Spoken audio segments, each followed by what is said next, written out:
Donc je n'aimais pas ramasser les prunes, ça c'est vrai. Tu préfères aller faire le con à la Vic jusqu'à 4 h du matin. Ah non, mais je faisais pas le con, je travaillais, papa. Oui, mais enfin, bon, ça c'était pas dur et ramasser 3 prunes à la maison, c'était difficile. Eh oui.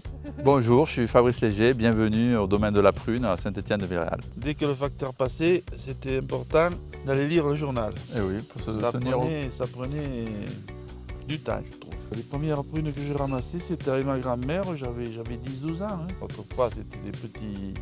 C'était pas des vergers, c'était des rangs dans les champs comme ça. Parce qu'on n'avait pas de traitement, on n'avait rien. Donc les pruniers étaient aérés, bien au soleil et tout. Ils n'attrapaient pas de maladies. Les premières machines sont arrivées en 94. On les grattait par terre, ils n'aimaient pas. J'ai grandi très vite aussi, hein. C'est pour ça que je faisais mal au dos. Hein. Peut-être. Mais moi j'avais mal au dos, j'y allais, tu comprends? Eh oui. D'un seul coup, t'es parti aux États-Unis pour les avions, oui. Qui restait combien? 2 ans? 5. 5. Et puis t'es revenu dans le Lot-et-Garonne. Tout d'un coup, la passion des prunes t'est revenue, quoi. Oui. Je trouvais que c'était assez de les ramasser, de les cuire, sans aller les mettre en pot avec de l'eau de vie. C'est du travail quand même. Hein. Eh oui, ramasser la les prunes, c'est du prune, travail faire, aussi.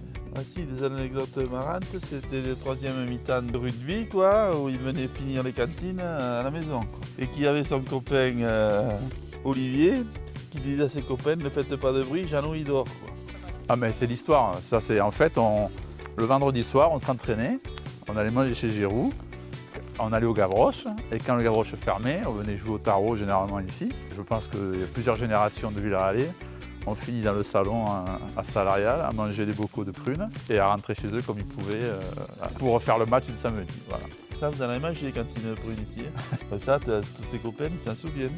Ils s'en souviennent, à Miami ils s'en souviennent, à Singapour ils s'en souviennent. Je me suis occupé de Singapouriens et qu'on a signé go contrat avec eux. J'ai amené des bocaux de prunes à l'eau de vie de prunes à Singapour pour fêter la signature du contrat.